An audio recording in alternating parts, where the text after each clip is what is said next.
दिल के करीब सौम्या जी हुए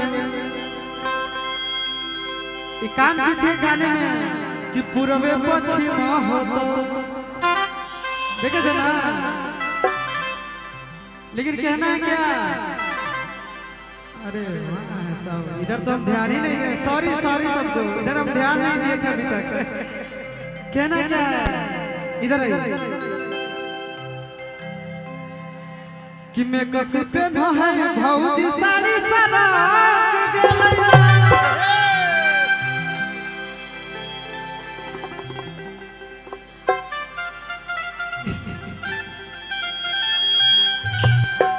हरिओम हरिओम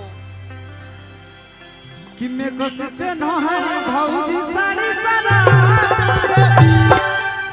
आ साड़ी सराक आ जब से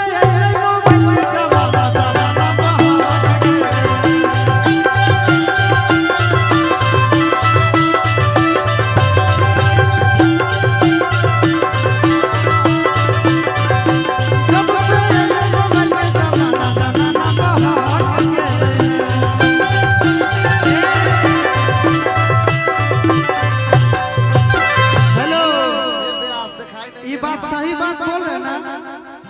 अच्छा इधर से जब से मोबाइल आया है ना, हाँ जी 5G या 4G, तब से कुल बिगड़ गए लोग। कह रहे क्या कि मैं कसी पे न है भौजी साड़ी सराक। देखिए आप लोग ऐसे करिए तो हम जाकर बैठेंगे तनी देर तो लीजिए तो बुलवाइए, हम लोग बैठते हैं, हम लोग बैठ जाते भाई, क्या कर रहे हैं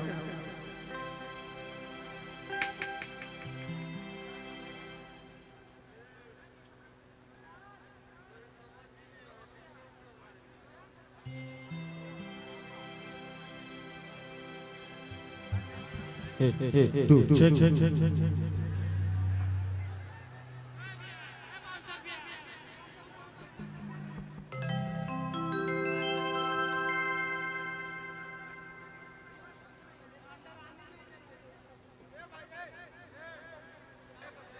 Hey, dude, check. Hello check hello. आप सभी से आग्रह होगा कि कृपया शांति बनाए रखें और जितने भी स्टेज पे हैं, मैं आशीष जी की ओर से जितने भी टीम आई है, मैं उनसे भी आग्रह करूंगा कि कृपया वो भी स्टेज को जगह दें। हेलो ला भाई कोड दे।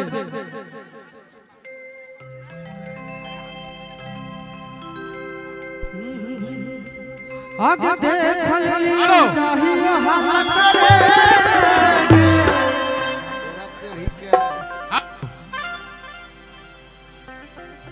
कैसे गाए आशीष के साथ जितने लोग हैं, अरे भाई बैठे कल भी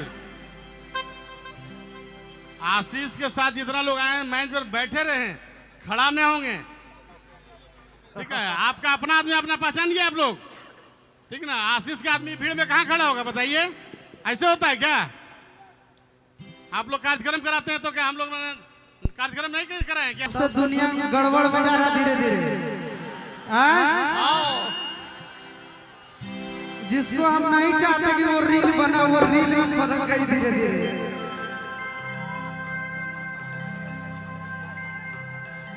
कि जुगा जमाना खराब चल रहा है, जुगा जमाना खराब चल रहा है, जब से मोबाइल का सिम निकला है।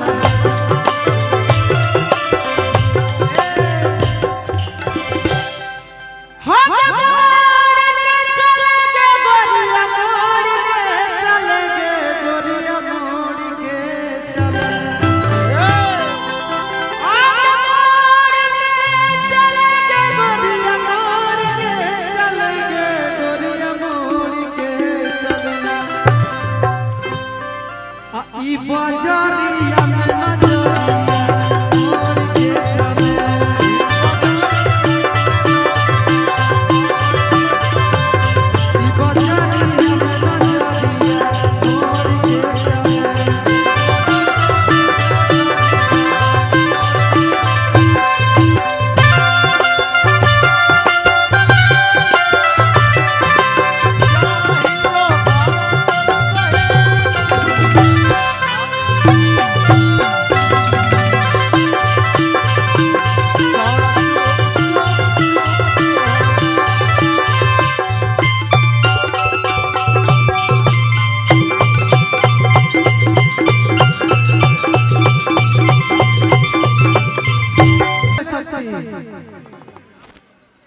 कहना क्या है दिखाइएगा भैया। ए भाई वो लोग आए क्या?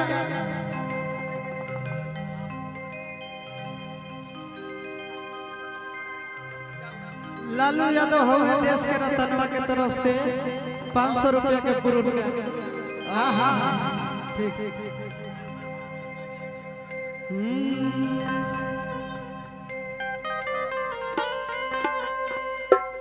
डांसर लोग को बुलाइए ना महाराज, जैसे स्टेज खाली खाली लग रहा है।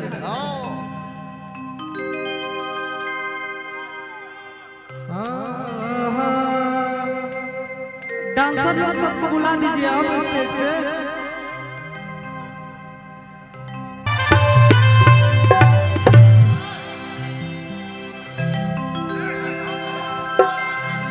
अरे रुक जाइए आ जाओ आने दीजिए रुक जाइए।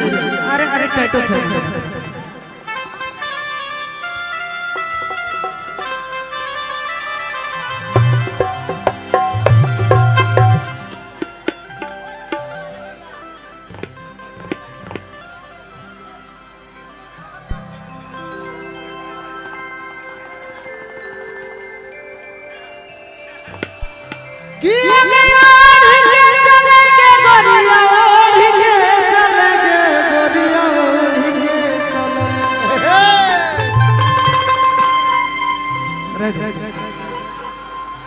बहुत अच्छा लगता है भाई कि हमसे कोई इतना प्यार करता है ना।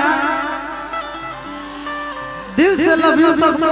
और हम चाहेंगे कि भाई को कुछ भी होता है तो आजीवन हम इसके साथ खड़ा है और आप सबके साथ खड़ा है जो हमारे लिए हमसे प्यार करते हैं, जो हमको भाई मानते हैं, छोटा भाई जो प्यार करते हैं, सबके लिए हम खड़ा है।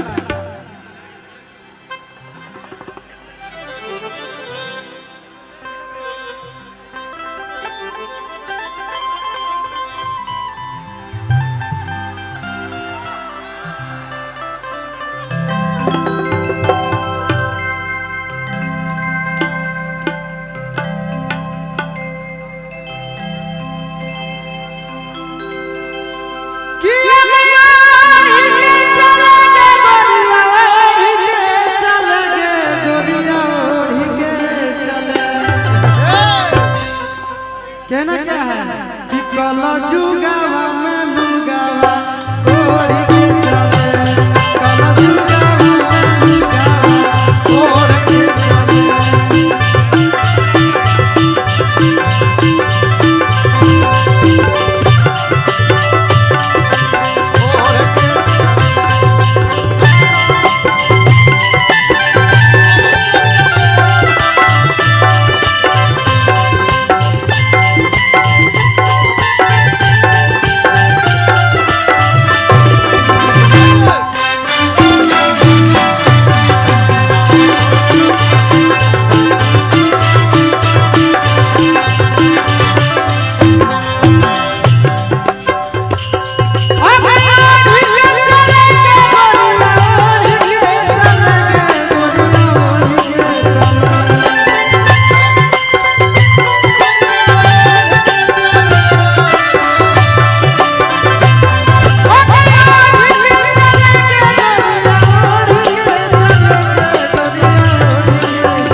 तो आप लोग लाइट को वाइट रखिए, यहाँ सही आ रहा है, ठीक है।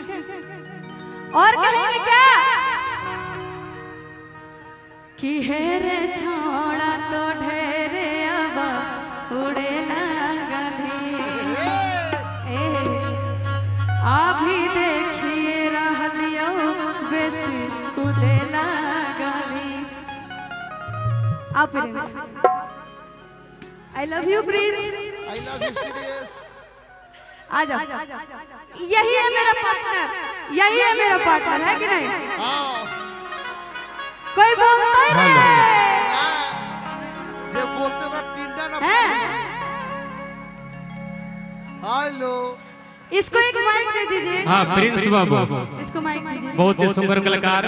हम चाहेंगे कि एक बार प्रिंस बाबू के लिए जोरदार तालियां बजा दीजिए। बाबू के लिए कलाकार का सबसे बड़ा मनोबल आप लोग का ताली होता है। आप लोग बीच में प्रिंस बाबू। हेलो, हेलो, कैसे हैं आप सब? हरियर है। सबसे पहले हम चाहेंगे जितने भी सबको जोहार झारखंड, आप लोग जोरदार ताली बजा के आशीर्वाद दे दीजिए। क्या नूर भैया स्केल दिखाइए।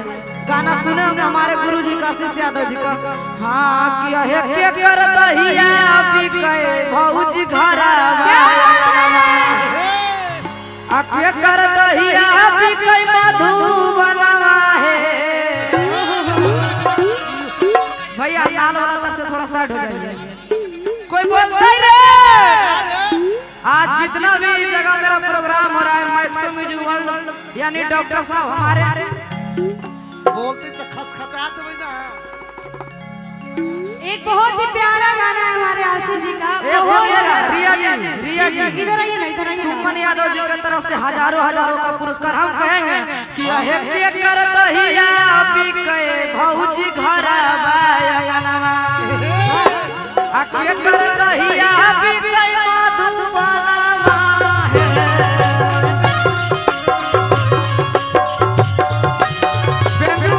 अब तो आप लोग ताली बजाइए। हमारे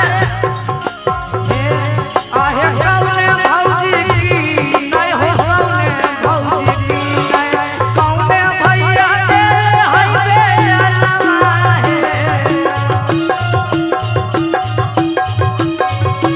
भैया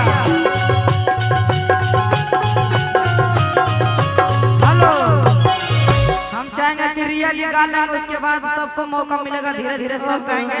हाँ जी हमारे आशीष जी का बहुत ही प्यारा सॉन्ग एक आया था हमारे साथ। किया गेलो ससुर से उन्हर रे, साड़ी भी होती एगो चुनर रे, कि छौड़ी चढ़ जा। हम चाहेंगे कि आप आ जाइए, प्लीज प्लीज आ जाइए, प्लीज आइए आइए। एक गाना गाने के लिए। हाँ एक गाना कि छौड़ी चढ़ जो फॉर्च्यूनर गे, मन मिल तो रस सुन। क्या बात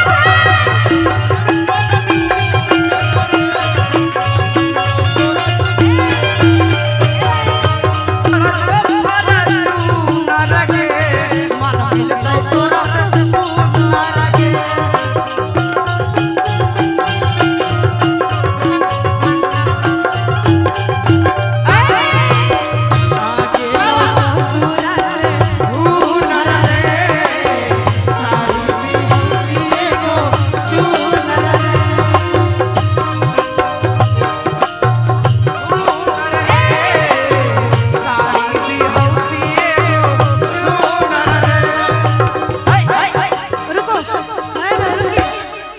कि छौड़ी चढ़ जो फॉर्च्यूनर गे,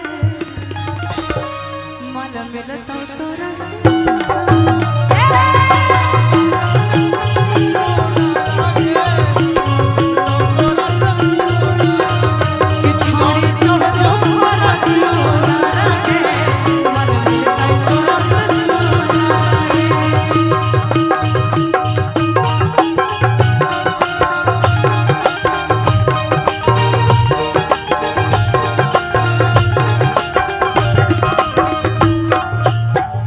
क्या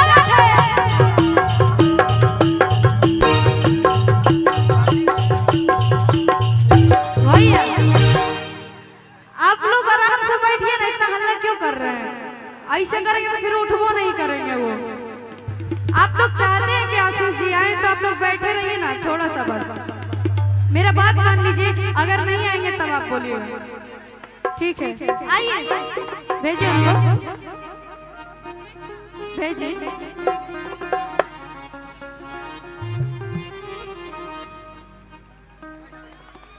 hello hello hello hello hi लो। कहाँ है हमारे पगली एंटरटेनमेंट? हेलो, हाय लो। रेडी स्टडी गो।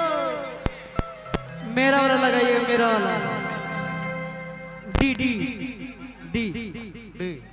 हाँ बढ़ा दीजिए, कोनो मत दिक्कत नहीं। मुस्कान कहाँ है? आप कौन मुस्कान पूर्वी यही तो है मुस्कान।